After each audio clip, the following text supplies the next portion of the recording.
உபவாசங்க பத்தி வேதத்துல வந்து நிறைய இடத்துல அதை பத்தி சொல்லப்பட்டிருக்கு.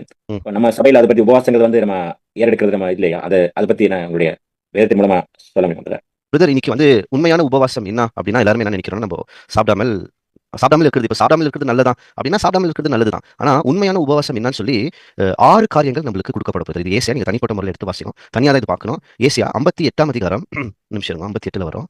58ல இருந்து 6, 7 இதுல வந்து நம்மளுக்கு ஒரு 6 காரியங்கள் கொடுக்கப்பட்டிருக்கும் பிரதர். இதுதான் உண்மையான ஒரு உபவாசம் நம்ம இருக்கிறது. இதுக்கு பேர் வந்து ட்ரூ ஃபாஸ்டிங் அப்படின்னு கூட சொல்லலாம். அப்ப தேவன் இதை தான் விரும்புறாரே தவிர, அவரு நம்ம சாப்பிடாம நம்மள நாமளே வருத்திக்கணும் அதை அவர் விரும்பல. அப்ப ஏன் இவங்கலாம் பழைய ஏற்பாட்டு காலமும் சரி, புதிய ஏற்பாட்டு காலமும் சரி உபவாசம் இருந்தாங்க அப்படின்னா, இன்னைக்கு உபவாசத்தை எப்படி பண்றாங்கன்னா, எனக்கு ஏதோ ஒரு காரியம் தேவை, அதனால நான் உபவாசம் இருக்கிறேன். அது வந்து சுயநலம். காரியம் தேவைன்றதுக்காக உபவாசம் இருக்கக்கூடாது. கிறிஸ்து எடுத்து பார்க்கலாம். ஒரு பெரிய உதாரணம். 40 நாள் வனாந்திரத்தில் இருக்கிறார். ஒண்ணுமே சாப்பிடல.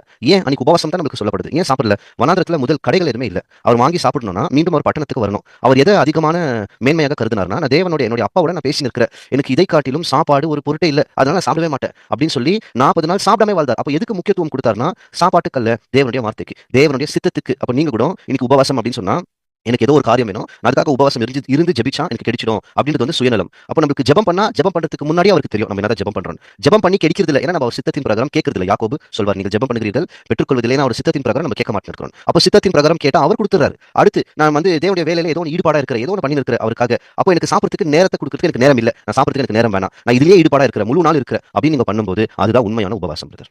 இதுதான் அவர் எதிர்பார்க்கிறார், இதுதான் அவர் விரும்புறார்.